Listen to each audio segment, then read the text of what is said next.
Merci Frédéric, merci à toutes et à tous. Bonjour à à celles et ceux que je n'ai pas encore vus.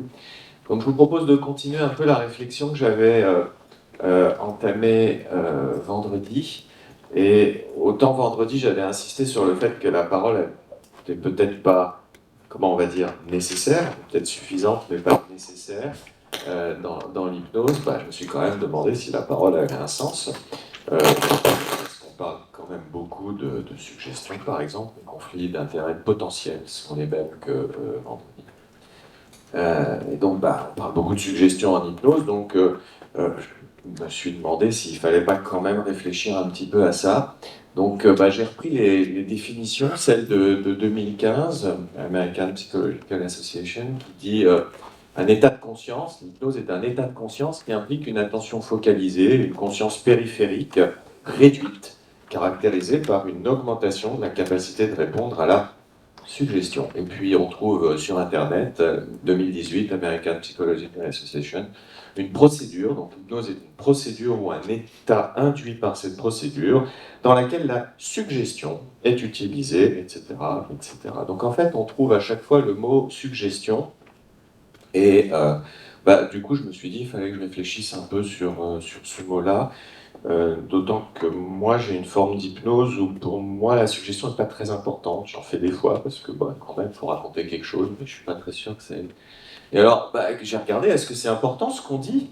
Et quand on regarde la littérature, il y a des gens là qui ont mené deux études où ils ont manipulé des échanges entre les gens par messagerie instantanée, et ils ont observé que 27 à 43%, un bon tiers des participants, ne détectaient pas des incohérences qui étaient introduites dans les échanges par messagerie instantanée. Alors voilà, il y a au moins un tiers des gens, on peut raconter n'importe quoi, ça les gêne pas. Ils se sont demandé, ils se sont dit, messagerie instantanée, c'est quand même pas le moyen de communication habituel. Donc ils ont essayé en vrai, avec des 30 participants, des volontaires sains. Ils ont discuté pendant 15 minutes avec chacun d'eux. Et puis, ils ont introduit dans la discussion une phrase incohérente, mais de manière claire et audible au moment d'un moment de silence. Euh, les idées vertes et incolores dorment furieusement. C'était introduit. Les 30 participants ont eu cette conversation. Puis après, ils ont demandé aux 30, en fait, ils leur ont dit, en fait, c'était une étude et il y avait un groupe contrôle et un groupe non-sens. À votre avis, dans quel groupe étiez-vous? Eh bien, il y en a les deux tiers qui ont dit, ah, moi j'étais dans le groupe contrôle. Deux tiers des gens n'ont pas détecté le non-sens. Et après, ils se sont intéressés aux tiers qui avaient détecté le non-sens. Eh bien, 90% d'entre eux avaient oublié la phrase absurde après quelques minutes. Donc en fait, est-ce que c'est important ce qu'on dit? Probablement souvent en fait, parce qu'on peut voir l'étude dans les deux sens. 60% des gens ont quand même... mais dans cette étude-là, c'est seulement 30% qui ont détecté qu'il y avait un non-sens. Les 60% restants n'ont rien détecté. Donc dans 60% des cas, on peut dire n'importe quoi. Ça n'a aucune importance. Bizarre, hein? C'est assez bizarre, c'est interpellant. Donc seulement un tiers des gens avaient détecté l'incohérence. De toute façon, en quelques minutes, la plupart d'entre eux l'avaient oublié. Moi, je trouve que c'est interpellant. Voilà, consciemment, absolument. Et c'est pour ça qu'on va continuer la réflexion, parce qu'en fait, on sait très bien que les mots vont quand même avoir une certaine efficacité. Je crois une certaine. C'est tout le problème, c'est que c'est pas aussi clair et net que ça. Et un premier effet qui est assez utile à beaucoup d'entre nous qui sommes confrontés à diverses formes de douleur. La dyspnée dont j'ai parlé vendredi, c'est une douleur, la matrice cérébrale de la dyspnée. Eh bien, j'ai testé avant et j'ai craint d'avoir besoin d'un autre ordinateur comme la première fois. Et pourtant, j'avais testé le fonctionnement. Oui. Je pense vraiment que c'est quelqu'un d'autre. Je vais continuer. Et donc, même la dyspnée, qui est une sensation différente, partage la matrice cérébrale de la douleur. Et ici, c'est une expérience où les auteurs ont administré à des volontaires sains, participants, une douleur. Ils leur ont chauffé le mollet de façon douloureuse avec une thermode. Ils leur ont placé une perfusion, voilà, le goutte à goutte, hein, tranquille. Et puis, ils ont commencé à injecter au bout d'un certain temps, pas au début, hein, au début il n'y avait que la douleur, ils commencent à injecter du rémifentanil, c'est un antalgique extrêmement puissant dont les anesthésistes ont l'habitude. Et puis ils ont dit aux gens, ils leur ont dit d'abord rien. Donc ils leur ont fait mal, pas de souci, il y avait la douleur. Ils ont mis en route la perfusion, il n'y avait pas d'agent antalgique, mais ils disent rien. Ensuite ils mettent en route l'agent antalgique et puis ils disent rien. Et puis après, au bout d'un moment, ils disent ah, on vient de commencer la perfusion dentalgique. Et puis ils continuent la perfusion dentalgique et ils donnent un mensonge. Ils disent maintenant l'antalgique est stoppée. Et bien devinez comment la douleur des participants a évolué. Donc c'est l'échelle de douleur qui apparaît là, leur intensité, et voilà le résultat. Donc quand on dit rien, les gens ont mal. Quand on ajoute l'antalgique, ils ont quand même moins mal, et c'est différent du hasard. Mais si on leur dit que l'antalgique est en cours, la douleur diminue encore plus. Et puis si on leur ment, et qu'on leur dit maintenant il n'y a plus d'antalgique, la douleur remonte au niveau de l'état initial. Je trouve ça assez spectaculaire, mais ça montre que peut-être ce qu'on dit, en tout cas le sens de ce qui passe, le message qu'on a fait passer, peut avoir des effets absolument spectaculaires. Alors, est-ce que ça se retrouve encore ailleurs? Et donc là, c'est l'équipe de Ernie Lancel, que vous connaissez peut-être en Allemagne, ils ont beaucoup travaillé sur l'effet des mots de ce qui va être dit. Et par exemple, ici, dans cette expérience, ils mesurent la force musculaire, ils demandent à un volontaire, toujours, de tirer, de lever son bras, mais de le tirer contre un appareil ici qui mesure la force, donc c'est la force du deltoïde pour lever le bras. Et puis, ils vont lui parler différemment aux participants. À certains, ils vont dire, vous n'avez plus besoin d'avoir peur, ne vous inquiétez pas, hein, vous voyez ce que je veux dire. Et à l'autre groupe, ils vont dire, nous sommes à vos côtés jusqu'à ce que vous ayez terminé la procédure avec succès. Et ils mesurent à chaque fois la force. Alors, évidemment, le groupe A, c'est ici, la force est diminuée par rapport au groupe B, dont la force est normale. Je trouve ça assez spectaculaire. Il y a deux barres à chaque histogramme, parce qu'ils ont répété l'expérience 2 fois pour être sûr qu'ils ne s'étaient pas trompés. Et donc, ils ne se sont pas trompés. Et puis, ils ont été encore plus loin. Ils ont répété le même type d'expérience. Dites-nous quand vous ressentez de la douleur, vous sentez-vous nauséeux? Groupe A. Groupe B, dites-nous s'il y a quoi que ce soit que nous pouvons faire pour vous, pour que vous vous sentiez mieux. Nous pouvons toujours faire quelque chose de bien. Est-ce que vous vous sentez bien? Eh bien, le groupe A, ici, a moins de force que le groupe B, qui conserve une force normale. L'expérience est répétée à chaque fois 2 fois. Donc peut-être quand même que les mots, peut-être ont un sens, parfois, dans un tiers ou 2 tiers des cas. Je ne sais pas trop. Les mots, seulement les mots, peut-être pas que les mots, en fait. Peut-être ce qu'on voit aussi, peut-être les images. Et donc, ils l'ont testé aussi. Il y a une étude des années 80 dans Science qui avait déjà été spectaculaire.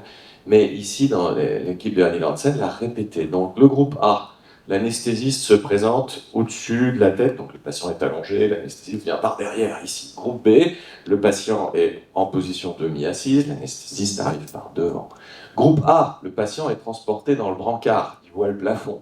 Groupe B, il est transporté, mais position demi-assise, il voit le couloir. Ici, groupe A, le patient voit par sa fenêtre le parking, le toit de l'hôpital. C'est tout moche. Groupe B, il voit un paysage bucolique. À chaque fois, ils ont refait la même manip. Ils ont remesuré la force, toujours la même manip. Et là, le groupe A, qui voit l'anesthésiste arriver par derrière, il a moins de force que le groupe B, qui voit l'anesthésiste qui se présente face à lui. Le patient transporté, en voyant le plafond, a moins de force que le patient qui voit le couloir. Et le patient, enfin c'était des volontaires sains, les volontaires sains qui regardent le parking ou le toit de l'hôpital a moins de force que le volontaire sain qui regarde un paysage bucolique. Dans les années 80, ils avaient fait encore mieux que ça, c'était dans un hôpital américain, il y avait un couloir, c'était un service de chirurgie. D'un côté, les patients voyaient le mur de briques du bâtiment d'un côté, de l'autre côté, ils voyaient un parc.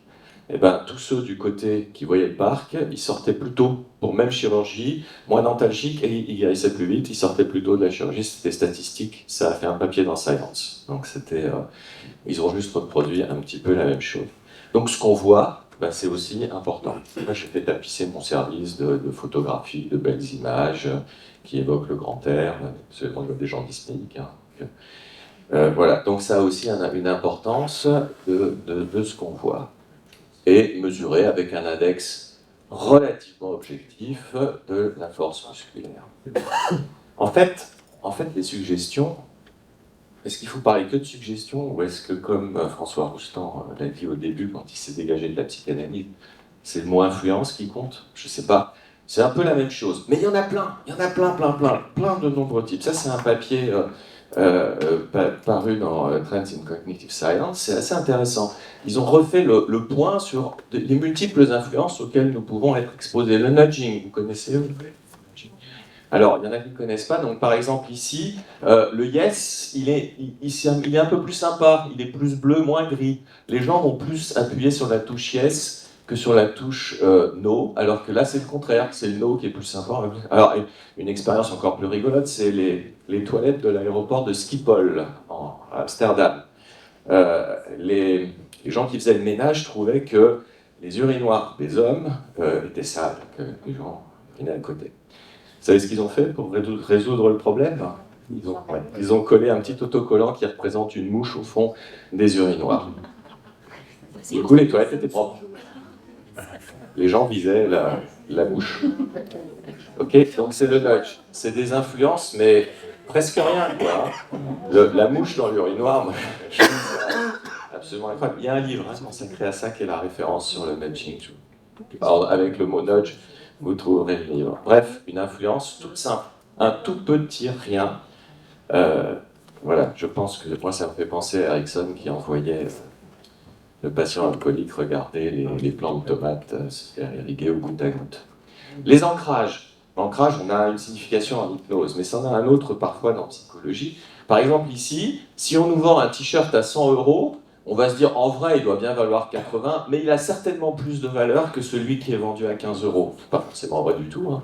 C'est un truc qu'on nous fait croire. Le placement dans les magasins, l'objet qui est placé au milieu du rayonnage a plus de chances d'être saisi. Donc quand on veut vous inciter à saisir un objet, à acheter quelque chose dans un libre-service, on va le placer correct au milieu, par exemple. La durée de présentation. Ce qu'on nous présente plus longtemps, on l'aime plus, on va le choisir. Les chansons qu'on entend tout le temps à la radio, enfin, ça c'était de mon temps, hein, quand il y avait encore des ondes hertziennes, et ben on finit par plus les aimer que celles qu'on n'a pas entendues souvent. Donc en fait, on est complètement influencé. Hein. Ça, les stéréotypes, ça c'est terrible, je voudrais soulever ce problème, c'est un problème culturel, on ne peut pas trop y échapper, on est tous exposés à ce genre de problème et ça va avoir une influence dans les suggestions. Ça, c'est plutôt les États-Unis où vous savez que les Afro-Américains ont plus de risques d'être emprisonnés plus longtemps que les Caucasiens, c'est statistique aussi. Et alors aussi l'apparence, l'image qu'on se fait. Et là, il y a eu des études qui ont montré qu'une personne dont la hauteur du visage était plus importante que la largeur était a priori considérée comme intelligente, alors qu'une personne dont la hauteur du visage était à peu près égale à la largeur était a priori considérée comme physiquement forte. C'est absurde, bien sûr, hein, mais on aura tendance, pour la plupart d'entre nous, à être influencés par ces automatismes dont Pierre parle aussi, hein, c'est toutes ces heuristiques qui font qu'on se trompe beaucoup, mais pour aller plus vite. Après, il y a des influences physiologiques, j'y suis assez sensible, hein. La faim. Vous connaissez cette étude où les juges, en fin de matinée, condamnent plus qu'en début de matinée parce qu'ils ont faim? Enfin, en tout cas, c'est l'interprétation que j'avais donnée. Et ça a été reproduit pour les médecins. La fatigue. En fin de journée, les médecins choisissent des traitements plus conservateurs, c'est-à-dire qu'ils bougent moins les choses, ils ne changent pas les choses, qu'en début de journée, ils prennent plus d'audace. Ah bah tiens, je vais vous prescrire de l'hypnose. En fin de journée, allez, vous allez prendre de la ventoline. Ouais, ok. Voilà. Et puis, un dernier truc sur lequel je vais m'étendre un petit peu plus, c'est l'amorçage subliminal. Alors, subliminal, ou des fois pas du tout subliminal, l'amorçage tout court. On vous présente une première idée, assez rapidement, on ne vous dit pas qu'elle est en lien, et ensuite on vous propose de faire une action. Et cette action, elle va être influencée par la première idée qui avait été suggérée. Vous aurez les références, elles sont toutes en bas de mes diapos, et quand je passerai les diaporamas à Florence, vous pourrez tous ressortir les papiers correspondants. Et donc, la suggestion par amorçage, c'est un truc qui m'a beaucoup intrigué, parce que je pense qu'on en fait, en fait. Et voilà, juste vous montrer quelques études là-dessus. Dans cette étude-là, il y avait deux groupes de participants. L'exercice qu'on leur demandait, donc c'était des participants volontaires, dans des facs de psycho, c'était des étudiants en psycho, on leur disait, vous allez faire des phrases avec des mots, on leur en disait pas plus. Les autres, et donc premier groupe qu'on va dire personnes âgées, mais les participants ne le savaient pas. Et les auteurs de l'étude leur ont fait écrire des textes avec des mots comme inquiet, vieux, solitaire, gris, prudent, sage, têtu, courtois, retraité, ridé, etc. Il y a un petit peu le type de mots. Le groupe neutre, il y avait des mots sans rapport, assoiffé, propre, privé, sans rapport. Et puis ensuite, la consigne était, une fois que vous avez terminé d'écrire votre texte, eh bien, vous sortirez de la pièce, vous rejoindrez l'ascenseur qui est là-bas au bout du couloir, qui faisait environ 10 mètres, et puis vous prendrez l'ascenseur, et au deuxième étage, il y a un petit buffet avec vous pourrez boire des rafraîchissements. Super. Les participants, ils écrivaient leur texte, ils sortaient, ils allaient jusqu'à l'ascenseur, ils allaient boire leur rafraîchissement. Ce qu'ils ne savaient pas, c'est qu'il y avait un expérimentateur qui était là avec le chronomètre et qui regardait le temps que les participants mettaient entre la sortie de la pièce et l'ascenseur. Eh bien, ceux qui étaient dans le groupe personnes âgées, ils prenaient plus de temps pour atteindre l'ascenseur, répété 2 fois, que le groupe neutre. Donc ils marchaient plus lentement. Je trouve ça assez étonnant, et donc en fait c'est un peu ce qu'on fait. Il n'y a pas de transe là. On leur demande d'écrire un texte, hein, c'est tout. Donc l'amorçage par des mots en rapport avec l'âge ralentissait la marche. Le ralentissement de la marche était plus fréquent. Les participants n'avaient pas conscience de l'amorce ou pas conscience du lien entre l'amorce et le comportement. Et le comportement ne peut se manifester évidemment que si le contexte le permet. C'est-à-dire qu'il n'y aurait pas eu le couloir à marcher, ils n'auraient pas pu réaliser l'expérience. L'amorçage, c'est une forme de suggestion indirecte.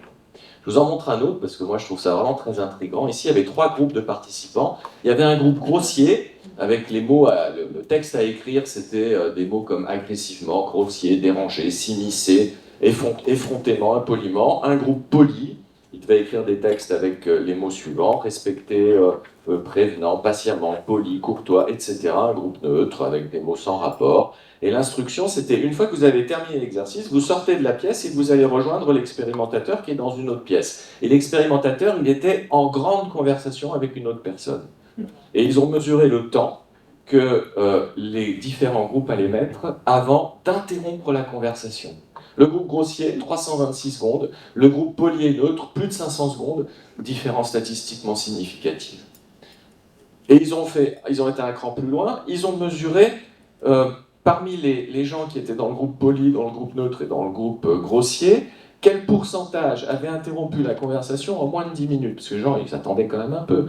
Eh bien, il y avait une tendance dans le groupe poli, moins de 20% des participants ont interrompu la conversation en moins de 10 minutes.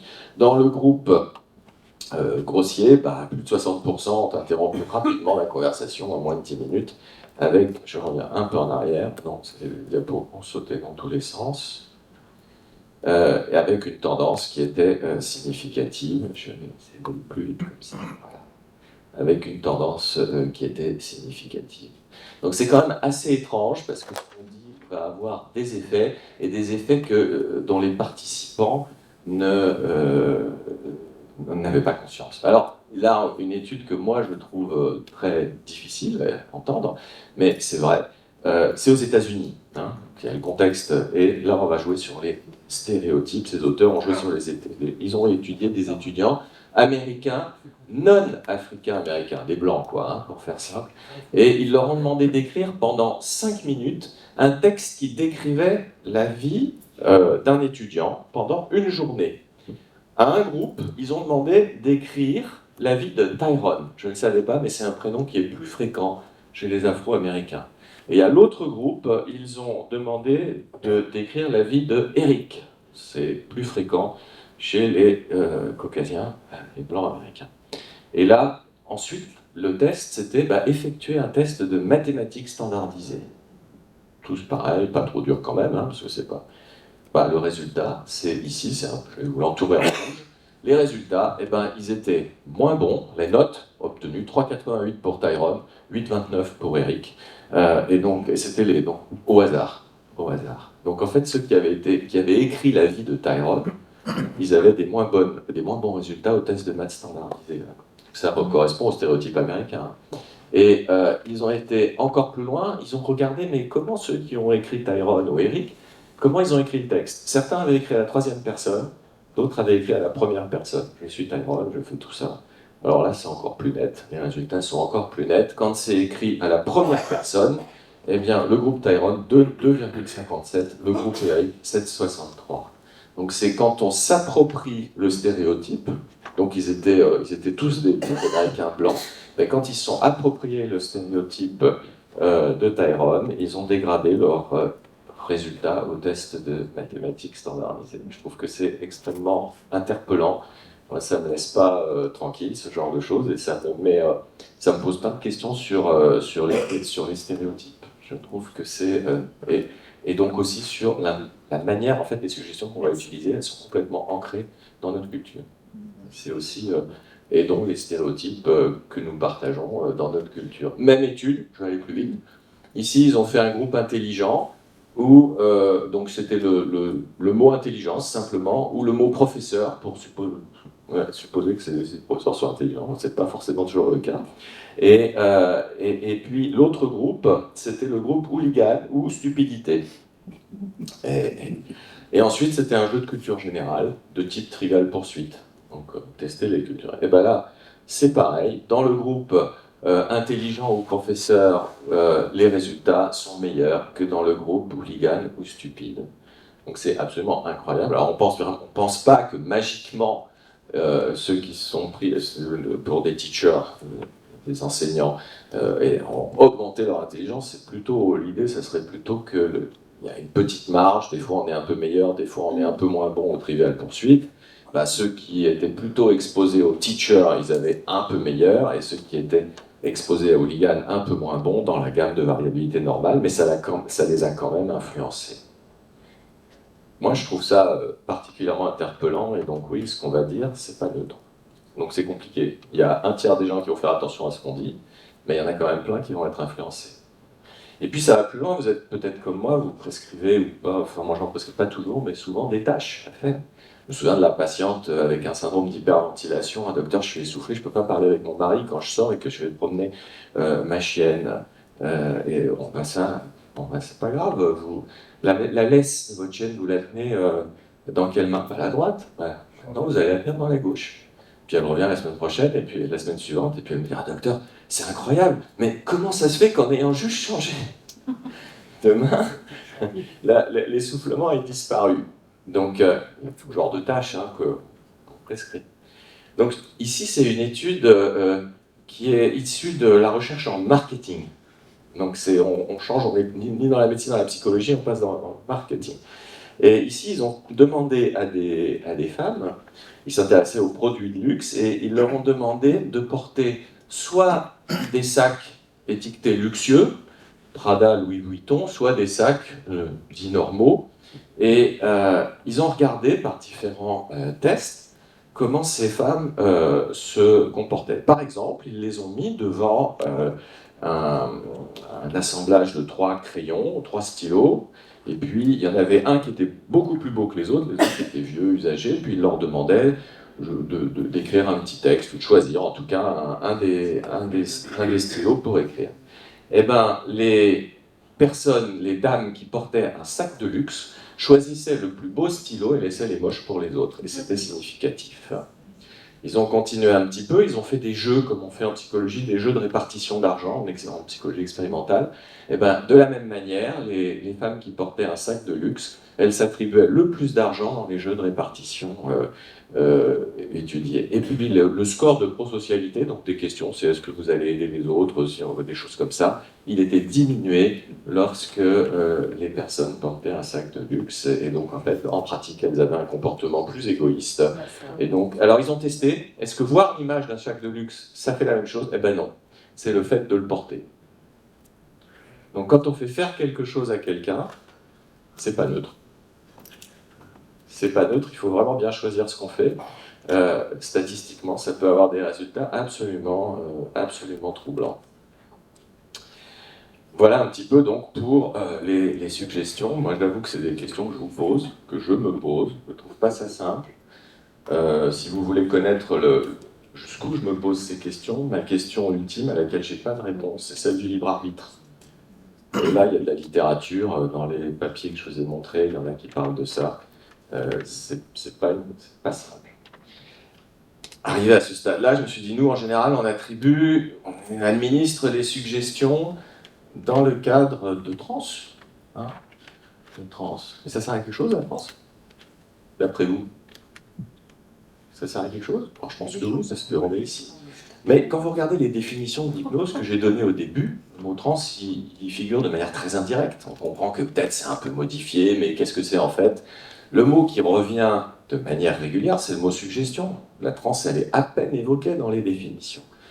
Et puis, quand on lit la littérature, il y a des gens qui pensent que la transe, c'est juste un simple amplificateur de suggestion. Il y en a même qui pensent que c'est pas utile. Hein. Il y a des expériences où ils ont testé des suggestions faites avec et sans transe, avec des résultats un tout petit peu plus, où la suggestion a été un peu plus efficace avec la transe, mais à peine. Il y a ces études, elles existent, elles sont assez troublantes. Puis d'ailleurs, Bernheim, que j'ai cité vendredi, il avait un peu terminé sa carrière en disant toutes les suggestions, il n'y a pas besoin de trans. Voilà. Donc il y a cette tendance-là qui existe quand même et qui est aussi interpellante. Hein. Alors en fait, je vais vous dire mon point de vue sur les gens qui ont testé suggestion en trans et hors trans. Il y a un défaut majeur dans ces études, c'est que c'est des études qui ont été faites sur des gens hautement hypnotisables sur les échelles d'hypnotisabilité. Si vous les avez faites, les échelles d'hypnotisabilité, c'est pas des échelles d'hypnotisabilité, c'est des échelles de suggestibilité. Donc c'est des gens, ils sont suggestibles. Donc on leur dit un truc, ils le font, qu'ils soient en transe ou qu'ils soient pas en transe, ils le font. Donc je pense que les études, elles ont un biais important parce qu'elles ont été faites sur des populations particulières. Et puis, la transe, on est tous d'accord, ça induit de réelles modifications physiologiques et phénoménologiques. C'est-à-dire que on est, depuis Puységur, on est plutôt un peu sur le mode somnolent.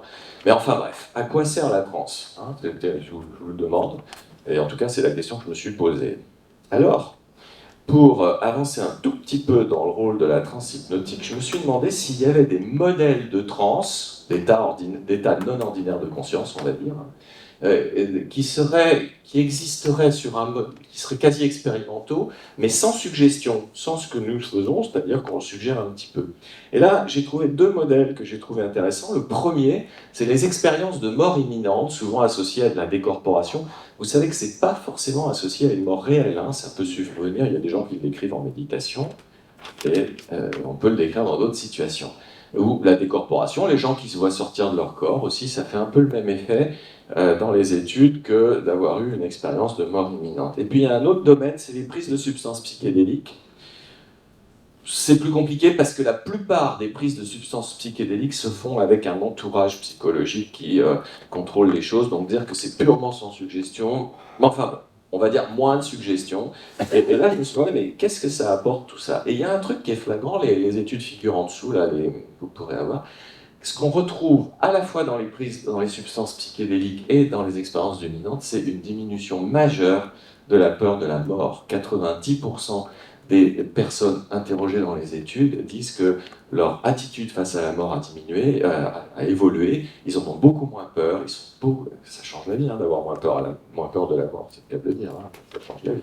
Et donc, et vous savez qu'en Europe, il y a eu une poussée pour la prise des substances psychédéliques dans le cadre de la détresse existentielle, notamment en cas de soins palliatifs. Et dans l'Oregon, aux États-Unis, c'est devenu légalisé pour ça. Donc il y a ça quand même qui apparaît. Ça, donc la peur de la mort, et pas que ça.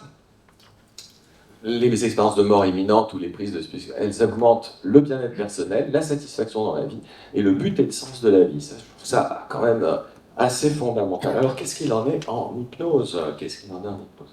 Je me suis amusé, je n'ai pas écrit parce que c'est pas du tout scientifique ce que j'ai fait, mais j'ai proposé à quelques-uns de mes patients de remplir l'échelle du contenu des expériences. Le groupe de Liège, de Stephen Loret, Marie-Elisabeth Fenmonville, Audrey Von Adenauer actuellement, et donc Charlotte Martial, ils étudient beaucoup les états de mort, les expériences de mort imminente, et ils ont mis au point une échelle. Donc c'est des questions. Est-ce que vous avez eu une expérience de partir dans un tunnel, de retrouver des gens qui étaient morts, d'une grande paix, donc trentaine de questions comme ça. Et puis bah, on coche, on peut dire bah non pas du tout, un peu, beaucoup, vraiment beaucoup. Et après ça fait un score. Et à la fin de ce score, l'équipe de Liège disent si vous avez au moins 27 points, c'est que vous avez vécu une expérience de mort imminente, ou du moins quelque chose qui en est très très proche, qui lui ressemble. Donc ça peut monter 30, 40, 40 points. Et donc je me suis amusé à faire passer le questionnaire, enfin amusé, ça m'intriguait, il y avait des gens dont j'avais l'impression qu'ils avaient fait des expériences vraiment profondes, et je leur ai demandé de remplir le questionnaire pour savoir, et j'en ai effectivement plusieurs qui dépassent le score de Charlotte Martial, de 27, donc qui ont vécu en transhypnotique une expérience comparable à l'expérience de mort imminente. Donc c'est possible de fournir à nos patients un truc comparable à une prise de psychédélique ou à une expérience de mort imminente. Alors pour ça, je voudrais vous raconter une histoire. Et je voudrais vous revenir aux patients que je vois d'habitude, qui sont les patients bronchopathes chroniques obstructifs. Un petit peu de physiologie, vous savez, c'est mon truc, la physiologie. Et donc, on a des muscles ici, là, devant, les pectoraux. D'habitude, ça sert à pousser le bras en avant. Hein, okay, ça sert à mobiliser les bras. Il y en a beaucoup qui font des pompes chez eux le matin au réveil pour se mettre en forme. Bah, les pectoraux, c'est ça sert à faire les pompes, d'accord? Ça, c'est quand on est normal. Mais quand on est un bronchopathe chronique obstructif, qu'on n'arrive plus à respirer, comme c'est dur de gonfler mes poumons, eh bien, ces patients se servent des pectoraux pour respirer en plaçant leurs mains sur les genoux ou sur les cuisses, et du coup, ils stabilisent les bras, et les pectoraux ne servent plus à bouger les bras, ils servent à gonfler les poumons. Donc l'attitude typique d'un BPCO essoufflé, c'est ça. Hein, je vais le mimer. Ils sont, pour ceux qui voient, ils sont comme ça. Hein, ils sont typiquement comme ça. D'accord? Voilà. Et donc les muscles ici servent les muscles là servent à écarter le thorax et à aider à respirer. Hein. Ils sont comme ça. Donc c'est l'attitude habituelle qu'on a l'habitude de voir chez nos patients. Et donc, comme beaucoup d'entre vous, je pense, je filme mes consultations. Et ici, bah, vous avez une personne qui souffre d'une BPCO extrêmement sévère, hein, donc de cette maladie. Elle a besoin d'oxygène, de ventilation, d'un appareil de ventilation nocturne. Et voilà, c'est bon. On va y arriver, on va y arriver. On va y arriver. Et donc, cette personne, je vais juste recharger en espérant que ça redémarre. Et on va y aller directement. Hop.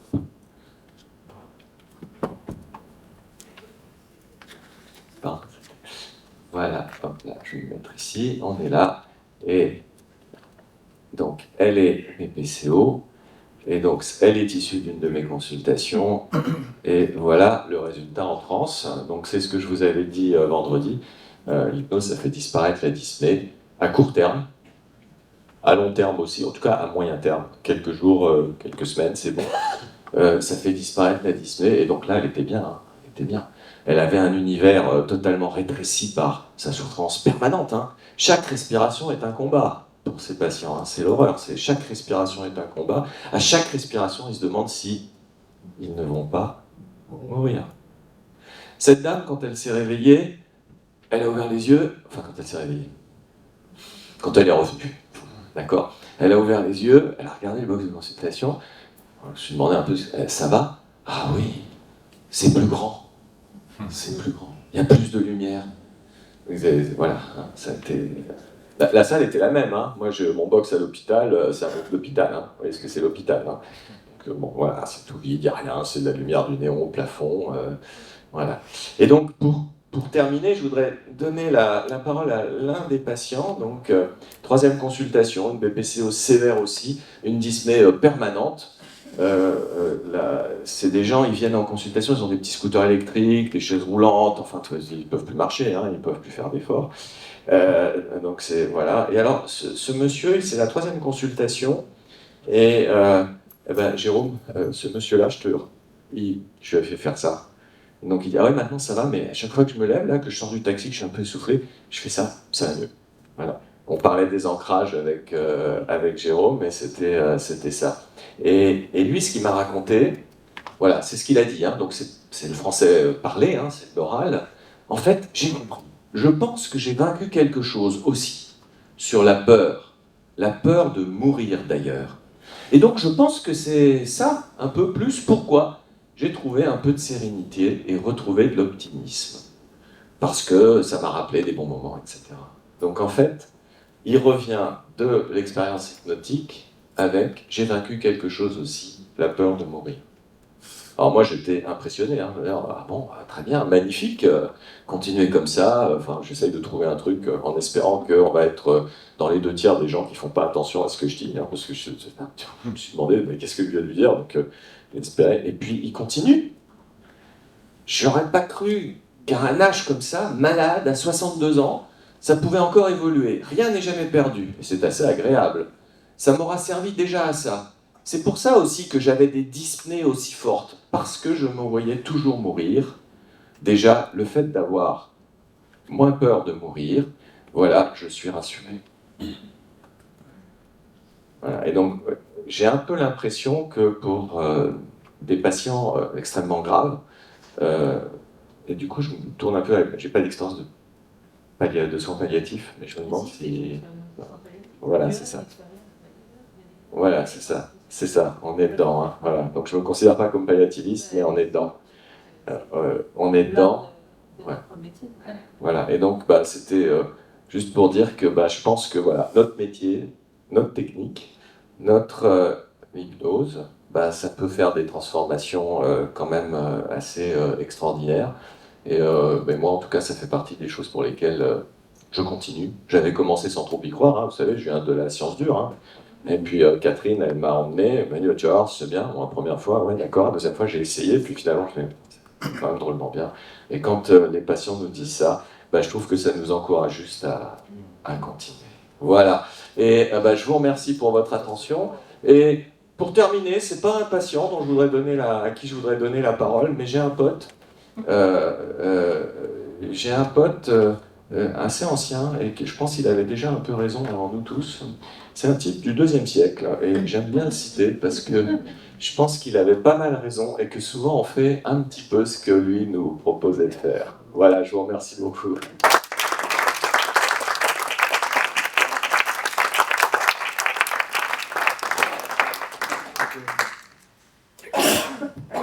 La petite main si vous avez des questions ou des remarques ou autre chose. Beaucoup de choses ont été dites. Merci beaucoup pour ce topo et de conclusion sur notre travail, sur nos avancées, sur nos spécialités, sur tout ce qu'on peut faire avec l'hypnose, parce qu'on est parfois démunis. Une fois tu l'as dit, je ne vais pas répéter toutes ces choses. Et c'était très bien dit, avec beaucoup de références bibliographiques assez récentes. En plus, c'est intéressant. Non, pas du tout.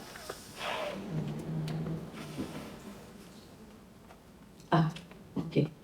Oui, monsieur Jérôme Boquet, docteur psychiatre. Je suis encore tout traumatisé par cette histoire des gens qui font des pompes. Et j'aime bien essayer de me mettre dans la position, mais j'ai jamais eu de muscle. C'est terrible. Ton copain Pictet, il y a un truc vachement sympa, et on pourrait remplacer 2 mots. Ce qui trouble les soignants, ce ne sont pas les choses, ce sont les jugements qu'ils portent sur les patients. Oui, ça se reporte à ce que tu as dit tout à l'heure. Oui, oui. Très bien. Donc Épictète, c'est un stoïcien qui partie du groupe des stoïciens, Aurèle, Sénèque. Marc Aurèle et Sénèque qui ont dit un petit peu aussi la même chose. On est bien d'accord avec ça. Oui, Bruno. Juste pour rebondir sur l'histoire de la laisse, quand je fais une formation avec un groupe d'hypnose, que je ne connais pas encore, dès le premier jour, le soir, je leur donne une prescription de tâches et je leur dis demain, vous changez de main pour vous laver les dents et vous raconterez ce qui s'est passé. Et quand ils ont tous fait la tâche, je leur explique qu'ils ont accepté de changer et je les remercie de m'avoir fait confiance. Merci. Quand on fait une tâche, je poursuis, quand on propose une tâche à un patient, en fait, c'est une prolongation de la séance d'hypnose. Vous le savez peut-être. Tu veux répondre quelque chose ou ça va? Vous êtes d'accord avec ça? C'est une prolongation, donc c'est bien de proposer une tâche. Autre remarque ou... Voilà. Vous êtes bien sage. Oui, monsieur le professeur de pédiatrie. Petit commentaire rigolo. J'ai bien connu Johnny Hallyday. Et Johnny Hallyday disait, quand tu fais un concert, il faut vraiment réussir la première chanson, il faut vraiment réussir la dernière, et au milieu, on s'en fout. Et là, je crois qu'on a eu une première conférence brillante, une deuxième et dernière conférence brillante, au milieu, c'est pas très clair. Beaucoup d'humour toujours, professeur Castelnau, merci. Et ce que vient de dire Pierre, c'est vrai pour tout, pour les chansons, c'est vrai pour le théâtre, puisque vous savez comment les gens rentrent en scène comme des fous, voilà, et c'est exactement ça, et la fin, après, voilà. Donc faites ça aussi, pensez bien à ça pour vos séances d'hypnose. Après, on ne sait pas ce qui se passe au milieu, comme tu le disais aussi, Christian. Tout à fait, bien. Autre? Non. Hugues, tu veux dire un petit mot? Non. Non. Ok. Alors, oui, merci beaucoup. Je pense qu'effectivement, c'est important de bien commencer, de bien terminer et d'accepter, tout scientifique que l'on soit, de ne pas bien maîtriser ce qui se passe entre deux et de donner la parole au patient, comme tu l'appelles, parce que c'est lui qui va nous renvoyer finalement le fait que ce qu'on fait, c'est bien. C'est bien, enfin, de toute façon, lui donner la parole, c'est bien, puisqu'il dit beaucoup de choses. Monsieur Puchot, pédiatre. Là, voilà. Oui, pour revenir aux suggestions, il y avait ce qu'on appelle au siècle dernier, ils faisaient l'hypnose sèche. C'est-à-dire, ils disaient ah, vous êtes en état d'hypnose, et puis après, ils revenaient, ah, vous êtes guéri. C'est-à-dire, il n'y avait aucune suggestion. C'était uniquement l'état de. Donc, ils créaient, en fin de compte, si on regarde un peu plus loin, ils créaient un cadre dans lequel la personne s'autorisait à faire les choses. Ils étaient guéris parce qu'il s'était passé quelque chose d'un peu particulier qui justifiait. Ça revient aux suggestions indirectes qui étaient marquées par Pascal Arnaz. Oui, ok. Bon, c'est une remarque, je ne vais pas dire historique, hein, il n'y a pas très longtemps. Ouais, non, mais c'est bien. De toute façon, on sait toujours. Enfin, après, on peut aller beaucoup plus loin. Qu'est-ce que l'hypnose, qu'est-ce que la transe, etc., etc. Il y a beaucoup de matière de réflexion. Voilà, merci beaucoup, Christian. Ouais.